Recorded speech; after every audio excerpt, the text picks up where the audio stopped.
भगवान शिव शमशान में क्यों रहते हैं? दोस्तों, एक बार महादेव जी को बिना कारण के किसी को प्रणाम करते देखकर पार्वती जी ने उनसे पूछ लिया कि हे देव, आप किसको प्रणाम करते रहते हैं? शिव जी ने पार्वती जी से कहा कि देवी, जो व्यक्ति एक बार राम कहता है उसे मैं 3 बार प्रणाम करता हूँ। उस पर पार्वती जी शिव जी से पूछने लगी, किंतु आप शमशान में क्यों जाते हैं और चिता की उस भस्म को इस तरह शरीर पर क्यों लगाते हैं? उत्तर देने की जगह शिव जी उसी समय पार्वती जी को शमशान ले गए। वहां एक शव अंतिम संस्कार के लिए लाया गया। लोग राम नाम सत्य कहते हुए शव को ला रहे थे। तब शिव जी पार्वती को उस शव यात्रा को दिखाते हुए बोले, इस शमशान की ओर आते समय लोग राम नाम का स्मरण करते हुए आते हैं। इस शव के निमित्त से कई लोगों के मुख से मेरा अति प्रिय दिव्य नाम राम निकलता है।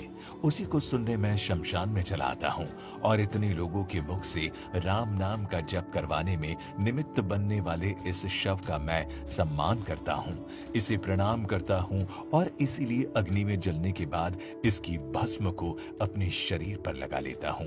देवी, राम नाम बुलवाने वाले के प्रति मुझे इतना प्रेम है।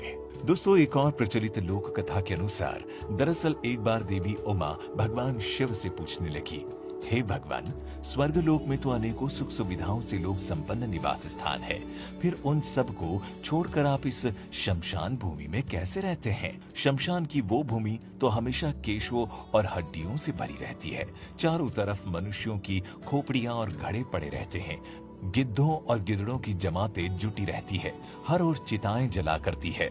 मांस, वसा और रक्त की कीच से सनी उस भूमि में बिखरी हुई आंतों वाली हड्डियों के ढेर पड़े रहते हैं। फिर भला ऐसे अपवित्र स्थान में आप क्यों रहते हैं?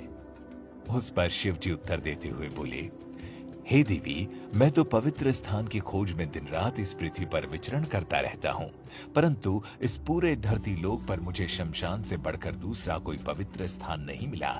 इसीलिए सभी निवास स्थानों में से शमशान ही मेरा मन अधिक रमता है।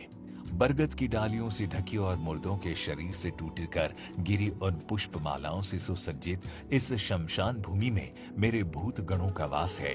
अपने भूत गणों के बिना तो मैं कहीं भी नहीं रह सकता। इसीलिए मेरे लिए ये शमशान ही पवित्र और स्वर्गीय है। और हे प्रिय, ये कोई अपवित्र स्थल नहीं बल्कि परम पुण्य स्थली है। पवित्र वस्तु की कामना रखने वाले उपासक इसी की उपासना करते हैं। यहाँ मनुष्यों का अधिक आगमन भी नहीं होता। इसीलिए इस पृथ्वी पर शमशान भूमि से अधिक पवित्र स्थान कोई दूसरा नहीं हो सकता। देवी, ये वीरों का स्थान है, इसीलिए मृतकों की सैकड़ों खोपड़ियों से भरा हुआ भयानक स्थान भी मुझे सुंदर लगता है। इसीलिए मैंने यहाँ अपना निवास बनाया है।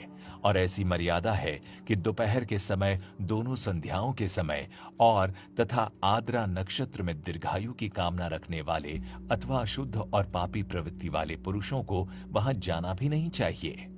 हे प्रिय, एक कारण यह भी है कि मेरे सिवा दूसरा कोई भूत जनित भय का नाश नहीं कर सकता।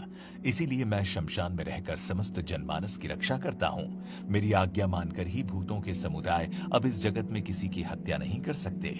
संपूर्ण जगत के हित के लिए मैं उन भूतों को शमशान भूमि में ही रोके रखता हूँ।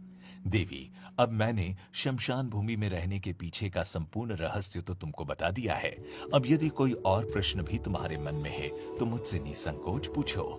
फिर देवी उमा पूछने लगी, हे भगवान, आपका ये रूप पिंगल, विकृत और भयानक सा प्रतीत होता है। आपका पूरा शरीर भभूति से लथपथ होता है। सिर पर जटाओं का भार लदा हुआ है। उस पर आपकी ये विकराल आंखें एक ऐसा शूल, रौद्र, भयानक और घोर रूप प्रकट करती है जिससे किसी का भी भयभीत होना सामान्य है। कृपा कर आप मुझे इस रूप के इतने विचित्र होने का कारण बताएं। शिव जी बोले, प्रिय, इसका भी एक यथार्थ कारण है। इस संसार के सारे पदार्थ 2 भागों में विभक्त है, शीत और उष्ण। अग्नि और सौम रूप के प्रतीक उन शीत और उष्ण तत्वों से ही ये संपूर्ण जगत गुथा हुआ है, जिनमें से सौम्य गुण की स्थिति भगवान विष्णु में है और मुझ में इसके बिल्कुल विपरीत आग्नेय तेजस गुण प्रतिष्ठित है। इस प्रकार ये विष्णु और शिव रूप सदा समस्त लोगों की रक्षा में लगे रहते हैं।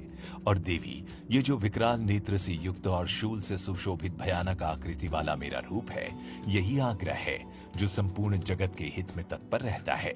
यदि मैं इस रूप को त्याग दूं और इसके विपरीत हो जाऊं, तो उसी समय संपूर्ण लोगों की दशा विपरीत हो जाएगी। इसीलिए हे देवी, लोकहित की इच्छा से ही मैंने ये रूप धारण किया है और अब अपने इस रूप का सारा रहस्य तुम्हें बता दिया है। इस तरह इस कथा के जरिए महादेव ने इस गूढ़ रहस्य से और रूबरू कराया है कि भगवान रुद्र और भगवान विष्णु दोनों एक ही परम तत्व का हिस्सा है, जिनमें से एक सौम्य गुण को संजोए हुए है तो दूसरा तेजस गुणों को, परंतु ये दोनों ही सर्वदा एक ही हैं।